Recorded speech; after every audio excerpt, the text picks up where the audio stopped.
Welcome home GBI Pelita, senang bertemu dengan Bapak Ibu di ibadah kita yang keempat. Saya percaya setiap kita diberkati Tuhan Yesus.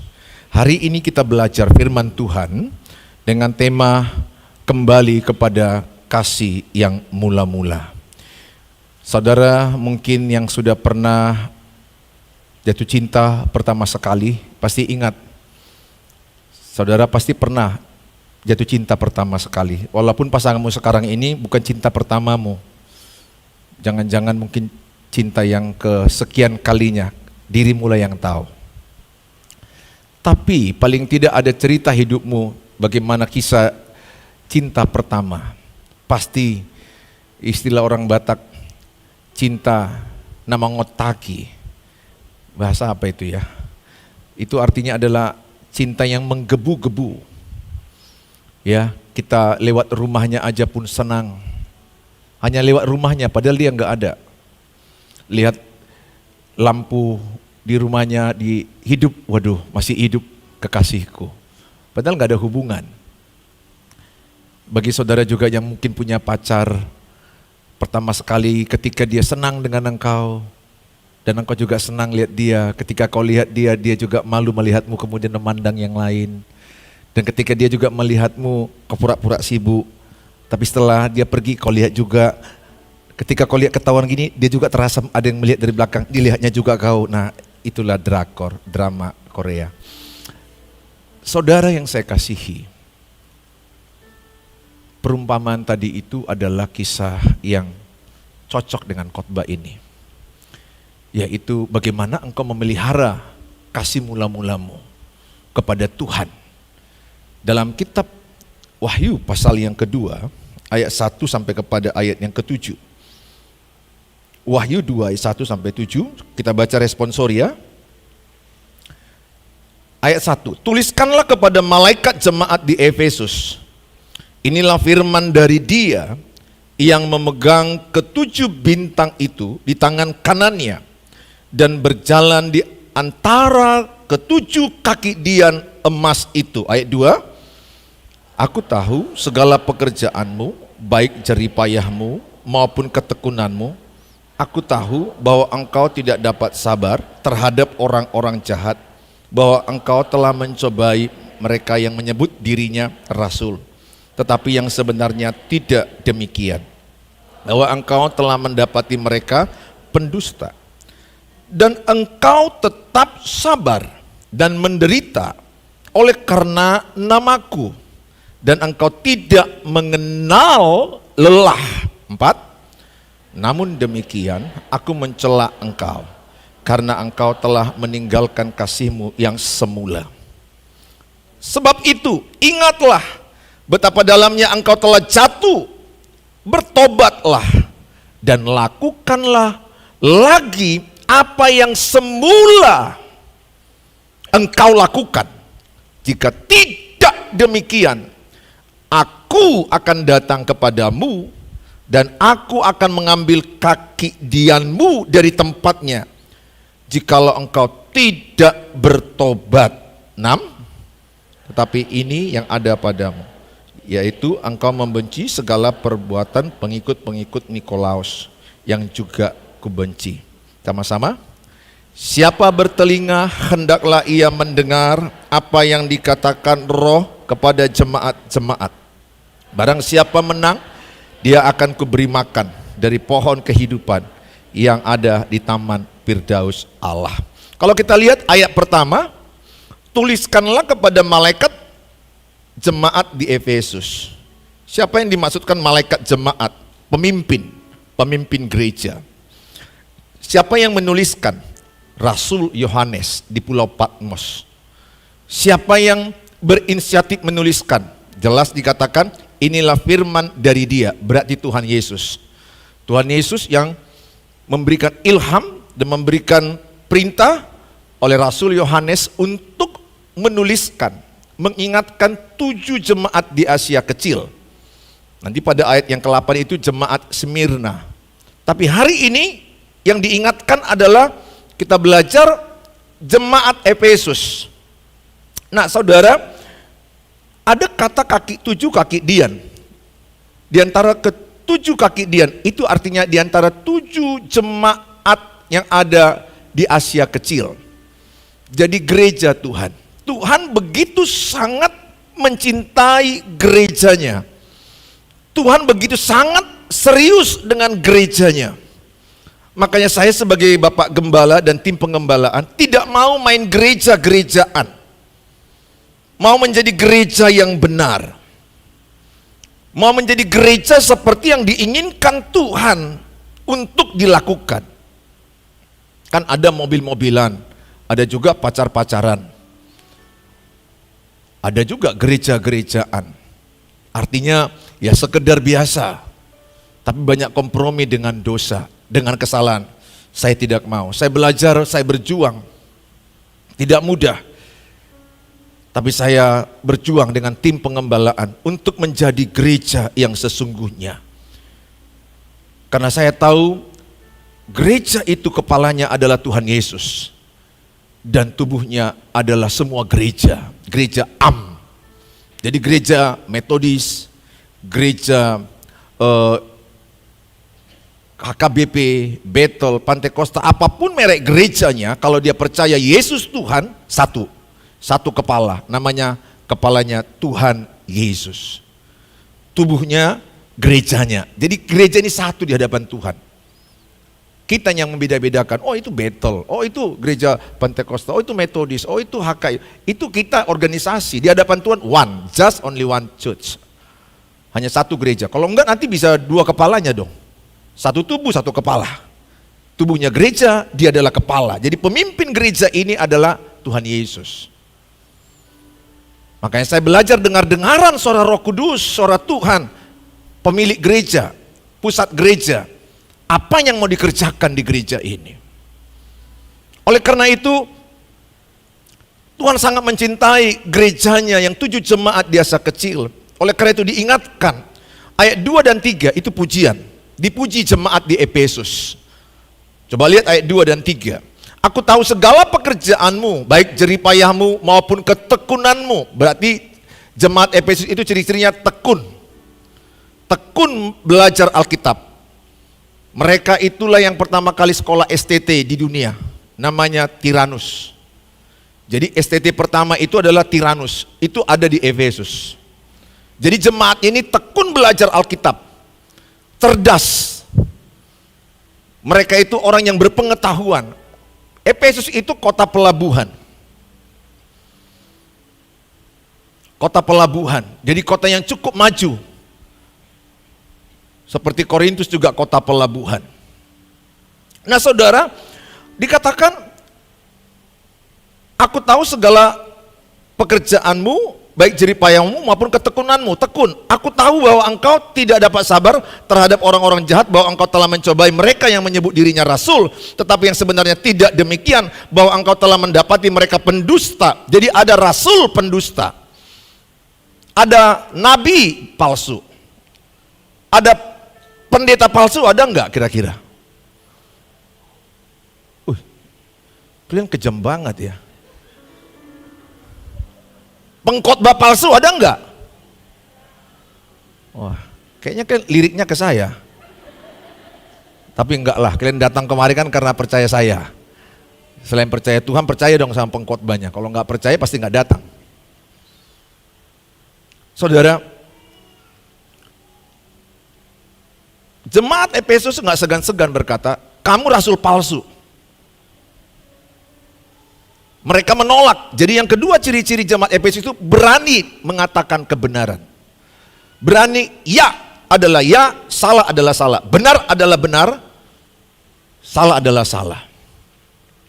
Yang ketiga dikatakan adalah pada ayat yang ketiga, dan engkau tetap sabar dan menderita oleh karena namaku, dan engkau tidak mengenal lelah. Ciri-ciri yang ketiga adalah sabar dalam penderitaan. Jemaat Efesus itu walaupun banyak penderitaan, ikut Tuhan, lelah, banyak fitnah, banyak hal yang negatif, penolakan, tetap mereka sabar dalam penderitaan.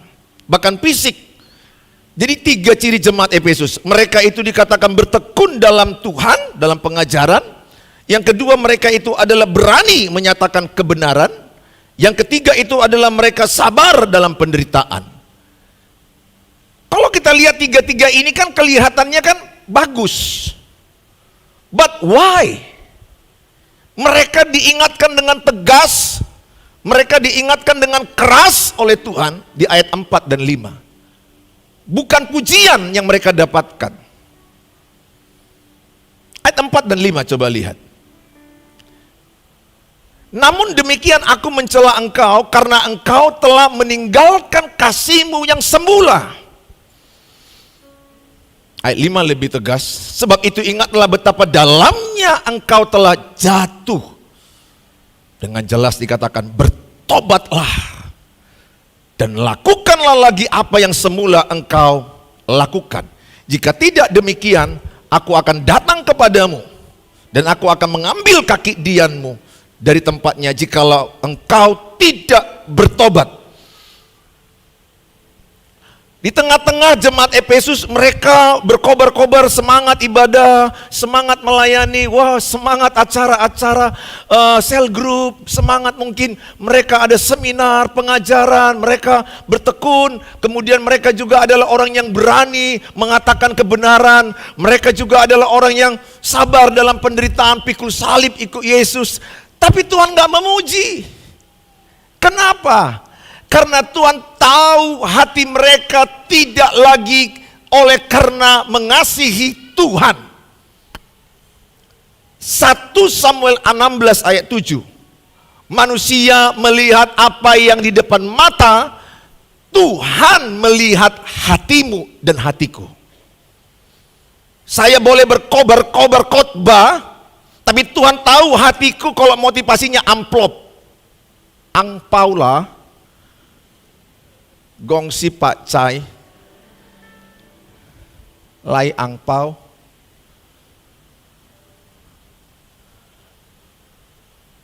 Tuhan tahu hatiku kalau motifnya amplop. Tuhan tahu kalau aku motifnya ingin terkenal, ingin dipuji, ingin diakui. Tuhan gak lihat gayaku yang pakai jas ini, keren memang, bawaan lahir. Makanya yang satu itu jatuh cinta sama aku.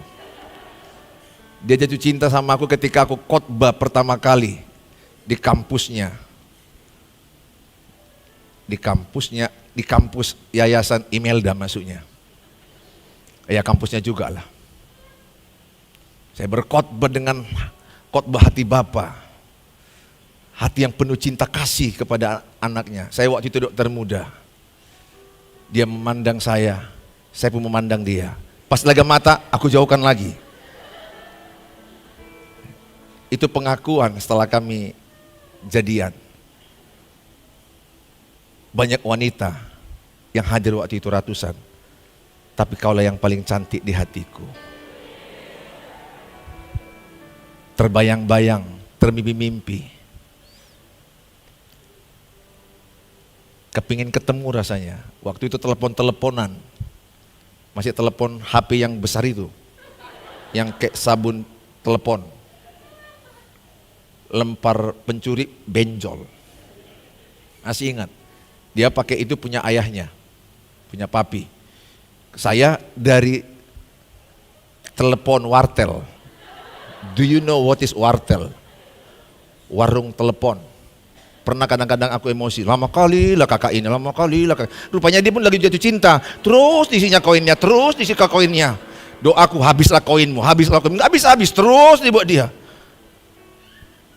Sama, lagi jatuh cinta, jadi antri kami semuanya jatuh cinta. Dan biasanya kalau jatuh cinta gak habis-habis ngomongnya. Membahas masalah makanan pun lama. Gimana makan tadi? Makan Indomie bang, pedes enggak? Nanya lu pedasnya. Waduh, lama lu membahas itu. Pokoknya kayak mana gak putus-putus lah. Pada waktu mau putus pun rasanya berat kali mau putus. Aku berat di pulsa. Cintaku berat di pulsa. Terus, karena masih dokter muda belum ada gaji. Saya terus sampai ya udah bang ya, ya dek, lama kali matinya, lama kok payah kali seperti itu. Nah itulah, yang ketawa ini pengalaman itu, cinta mula-mula. Saya di gereja saya itu banyak staff full timer yang sekolah teologi juga. Jadi rumah saya itu jadi gereja. Jadi ada pastorinya, ada berapa kamar. Mereka, saya bilang tidur jam 10 malam, tidur semua. Ada 6 orang tidur. Saya ronda-ronda juga. Tapi tiba-tiba saya dengar jam 1 pagi ada suara kayak kuntilanak.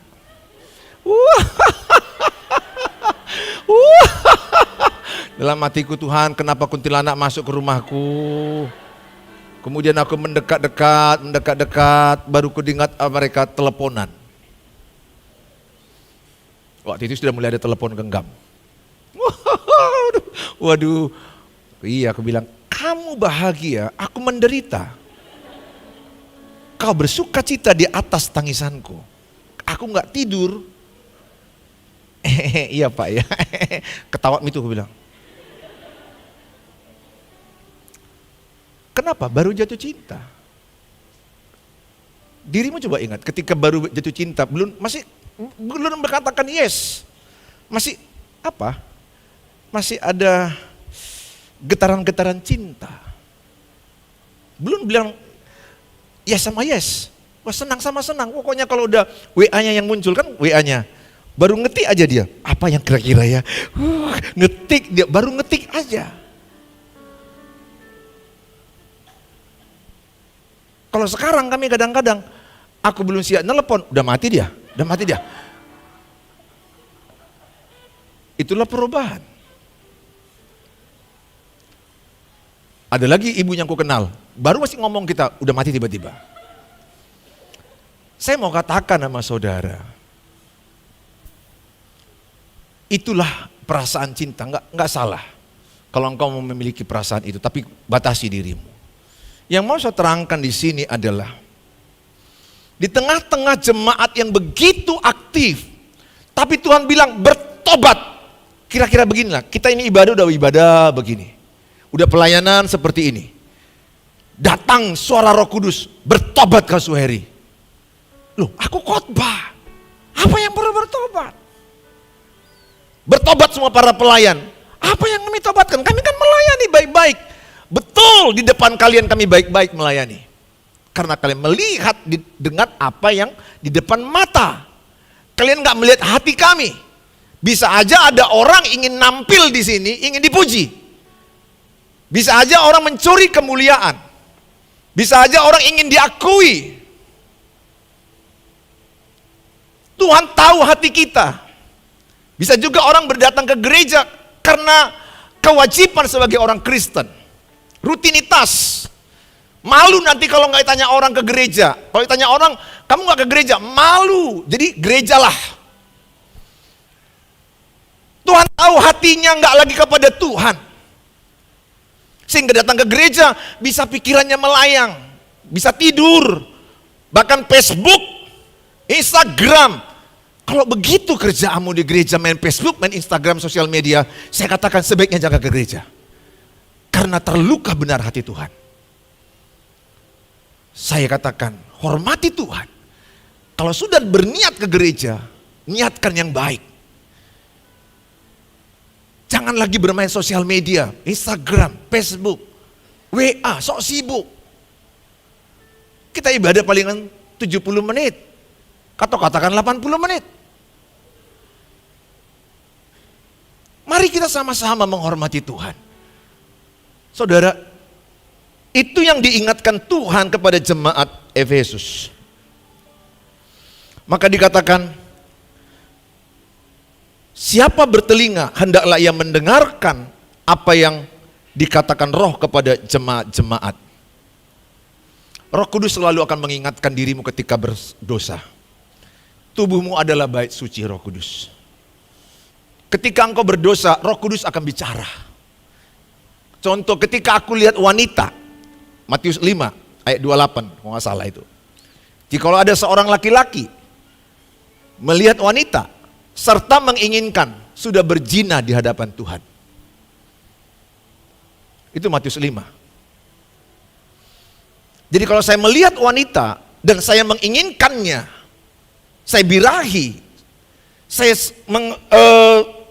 menginginkan dia, kata Matius 5 ayat 28, coba buka. Supaya kita laki-laki lebih berhati-hati. Maka itu dikatakan berzina. Makanya saya menjaga betul ketika saya melihat wanita. Saya harus melihatnya sebagai bait suci Roh Kudus. Karena tubuh wanita adalah rumah Tuhan, bait suci Roh Kudus. Tapi ada berapa banyak laki-laki melihat wanita objek seks, pemuas nafsu laki-laki, dan rusak hidupnya. Roh Kudus itu sangat sensitif dengan dosa. Walaupun saya khotbah begini, kalau mataku nggak benar, kemudian aku memikirkan yang lain, Tuhan tahu kau berzina. Belum melakukan aja, serta menginginkannya, dikatakan sudah berzina. Tetapi aku berkata kepadamu, setiap orang yang memandang perempuan serta menginginkannya sudah berzina dengan dia di dalam hatinya. Ingat, dosa perzinahan, dosa dengan di dalam dirimu. Beda dengan dosa lain.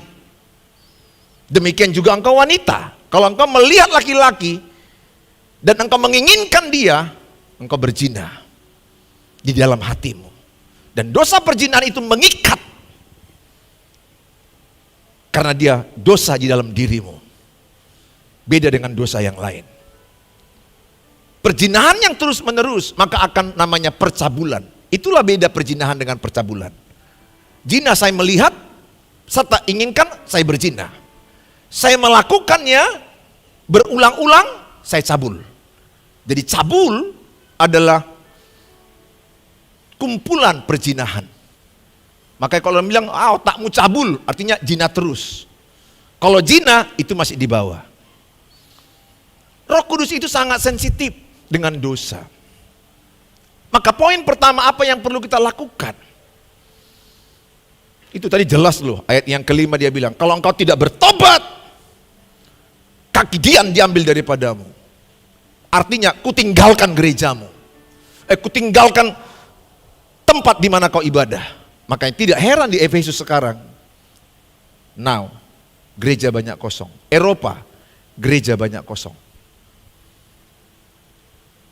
Korea temanku bilang, anak muda udah banyak meninggalkan gereja. Kenapa? Sudah mulai hedonisme, bersenang-senang. Mulai daging ini yang disenangkan. Bukan lagi sungguh-sungguh mencari Tuhan, makanya ditinggalkan. Makanya ada gereja jemaatnya makin lama makin kecil, makin kecil, makin kecil, makin tutup. Karena tidak lagi sungguh-sungguh mengasihi Tuhan dengan hati semula. Pengalamanmu pernah nggak mengalami kasih Tuhan yang semula? Berkobar-kobar, saya pernah. Tahun 88 saya berkobar-kobar melayani Tuhan. Capek, terus melayani Tuhan. Hujan tembus. Doa semalaman. Puasa terus. Berkobar-kobar, baca Alkitab nggak habis-habisnya. Semangat. Tetapi beberapa tahun kemudian terjadi penurunan. Aku masih ibadah, saya masih pelayanan, tapi udah gak sama lagi dengan seperti semula. Lihat kalau engkau punya pacar, kalau WA-mu udah gak dibalasnya dia lagi, cintanya udah menurun. Mana tahu engkau punya pacar, kau WA dia, kok gak dibalas abang itu. Kemudian dia bilang, abang sibuk. Bohong. Cintanya menurun. Masa satu hari nggak balas? Kan nampak online terus dia. Nampak dia jam berapa dia mulai kelihatan kok. Waktu dulu kau diganggunya lagi tengah malam. Kau udah tidur ya, Dek? Itu nelponnya jam 1 pagi loh. Kan bodoh dia. Bodoh dong. Maksudnya jam 1 pagi nanya, kau udah tidur ya? Siapa yang bangun jam 1 pagi? Tapi saking cintanya dia akan telepon kau. Tapi setelah dia turun cintanya, peduli pun tidak. Pindah cintanya ke orang lain pula. Habis. Yang lain diboncengnya, yang lain ditraktirnya. Bahkan suami bisa berzina saat melakukan hubungan dengan istrinya, yang lain dipikirkannya. Itu zina di hadapan Tuhan. Zina di hadapan Tuhan. Makanya orang yang suka pornografi bisa membayangkan objek lain, tapi dia melakukan dengan pasangannya, zina di hadapan Tuhan. Jaga kekudusan. Maka yang pertama yang Tuhan ingatkan cara kembali kepada kasih mula-mula itu apa? Yang pertama adalah hidup bertobat setiap hari. Wahyu 2:5a, sebab itu ingatlah betapa dalamnya engkau telah jatuh. Bayangkan di tengah-tengah saya khotbah begini, kalau hatiku nggak benar, cinta uang, cinta harta, keinginan mataku masih kuat, keinginan dagingku masih kuat, keangkuhan hidupku masih kuat, tapi aku berkobar-kobar, takut Tuhan, mengasihi Tuhan. Tapi Tuhan tahu mataku nggak benar, keinginan dagingku nggak benar, nggak kukendalikan, kebohongan, dan aku masih mencintai dunia, keangkuhan hidup. Tapi aku berkobar-kobar, mengasihi Tuhan, takut akan Tuhan. Inilah ayatnya. Betapa dalamnya engkau telah jatuh. Bayangkan pengkhotbah kayak saya bisa begitu kalimatnya. Karena hatiku dilihat Tuhan. Kalian bisa melihat kata-kataku tersusun baik, semangatku, body language, itu dilatih. Sekolah teologi saya melatih saya untuk expository. Bagaimana mengekspos ayat, bagaimana gerak tubuh, itu latihan. Tapi untuk hati itu adalah aku dengan Tuhan. Oleh karena itu Tuhan bilang bertobatlah, dalam bahasa Yunani metanoia. Metanoia artinya adalah berbalik 180 derajat. Dari hadap ke sini saya berbalik ke sana. Metanoia. Berbalik 180 derajat. Kalau dulu gelap, saya hidup dalam terang. Kalau dulu saya penzina, saya hidup dalam kekudusan. Kalau hidup dulu saya pemfitnah, saya hidup dalam kejujuran. Kalau dulu saya pemarah, saya menjadi orang yang ramah. Kalau dulu saya pembohong, saya menjadi orang yang jujur. Kalau dulu saya malas, saya menjadi orang yang rajin. 2 Korintus 5 ayat 17 berkata, barang siapa di dalam Dia, ia adalah ciptaan yang baru. Yang lama telah berlalu, yang baru telah datang. Jadi bukti bahwa kita ciptaan baru bukan ibadah seperti ini. Bukan merayakan Natal, bukan nama-nama Alkitab, bukan simbol-simbol seperti ini. Perubahan hidup. Dulu pendendam, sekarang pengampun. Bahkan kalau engkau melakukan ibadah, masih ada benci di hatimu, sia-sia ibadahmu. 1 Korintus 13 ayat 1, 2, dan 3. Apapun yang kau lakukan, bahkan memberi sumbangan, pelayanan tanpa kasih, sia-sia semuanya. Makanya Tuhan bilang berdamai dulu baru beribadah. Heran saya ada orang hebat ibadah tapi nggak berdamai-damai dengan keluarganya. Saya hebat, maksudnya hebat geleng kepala. Kok bisa kamu hebat pelayanan tapi tidak berdamai? Seberat apa ceritamu? Seberat apa luka hatimu? Ada Roh Kudus yang lebih besar, yang sanggup membuat engkau bisa mengampuni orang yang menyakiti hatimu. Karena bersama dengan Roh Kudus, engkau mampu untuk mengampuni orang yang melukai, yang memfitnah engkau. Tanda anak Tuhan, Matius 5, 44, 45. Anak Tuhan Yesus tandanya adalah memberkati musuh, mendoakan musuhnya, memberi makan musuhnya. Itu tanda anak Tuhan, Yesus. Kalau anak dunia tidak. Lepaskan pengampunan, bertobat. Yang kedua, terakhir. Serahkan hidup dipimpin Roh Kudus setiap hari. Janganlah hendaknya kerajinanmu kendor, biarlah rohmu menyala-nyala dan layanilah Tuhan. Setelah engkau bertobat, kau tinggalkan dosa, kau tinggalkan hidup yang gak benar, dan engkau menyerahkan dirimu dipimpin Roh Kudus setiap hari. Sehingga engkau menyala-nyala untuk membaca Alkitab. Kalau engkau dipimpin Roh Kudus, saya yakin pasti suka baca Alkitab. Kalau saudara tidak suka baca Alkitab, kemungkinan besar dipimpin daging. Karena daging dengan roh berseteru. Dunia ini perang antara keinginan daging dengan roh. Saya percaya kalau engkau dipimpin Roh Kudus, engkau suka baca Alkitab. Kalau engkau dipimpin Roh Kudus, pasti engkau benci dosa. Kalau engkau dipimpin Roh Kudus, engkau akan mudah mengampuni. Apalagi kalau engkau berbahasa Roh Kudus, pasti kau lebih kuat mengampuni, lebih bisa mengampuni. Oleh karena itu saya katakan sama saudara, perilaku hidupmu, itulah terang dunia dan garam dunia. Tuhan gak melihat seberapa banyak ibadahmu dengan rutinitas. Bahkan dunia sana sudah gak senang dengan melihat kita begitu banyak ibadah kita. Atau mungkin terlalu banyak panjang doa-doa kita, bahkan bertele-tele. Dunia membutuhkan perubahan hidup.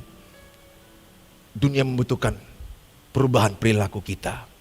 Paling tidak, hidupmu digerakkan oleh kasih Tuhan. Allah adalah kasih, 1 Yohanes 4 ayat 8. Kalau engkau bersama Yesus, bersama Allah dalam hatimu. Love driven life. Hidup yang digerakkan oleh kasih. Kemanapun engkau pergi, maka terjadi Matius 5 ayat 9. Engkau pembawa damai. Bahkan disakiti sekalipun, engkau sanggup memberikan damai. Kasih. Gak mudah lo senyum di tengah-tengah disakiti orang. Saya gak ngajarin engkau juga munafik. Ya kata Pak Pendeta kami senyum-senyum, gak usah dipaksain. Biarlah dengan Roh Kudus memimpin kita. Saya percaya saudara adalah anak-anak Tuhan yang dikasih Tuhan Yesus. Tidak ada di antara kita yang tidak berdosa. Saya pun orang berdosa. Saya pun punya kekurangan dan kelemahan. Saya juga pernah mengalami up down. Turun, saya bangkit lagi. Orang benar jatuh 7 kali, bangkit 7 kali. Jangan menyerah. Tuhan mengasihimu. Tuhan memelihara masa depanmu. Kalaupun ada dosa dan kesalahan, Tuhan bilang kepada perempuan berzina, pergilah dengan jangan berbuat dosa lagi. Perkataan itu juga saya katakan kepadamu, kalau engkau ada dendam di hatimu, pulanglah, ampunilah musuhmu. Berdamailah orang yang menyakitimu. Lihatlah, setiap yang mengampuni adalah orang yang mengalami kebaikan-kebaikan Tuhan. Orang yang dendam adalah orang yang minum racun dengan hidupnya. Orang yang menyimpan sakit hati, minum racun, mematikan rohani, mematikan jiwanya, mematikan fisiknya. Lebih cepat. Lepaskan pengampunan. Tepuk tangan bagi Tuhan Yesus.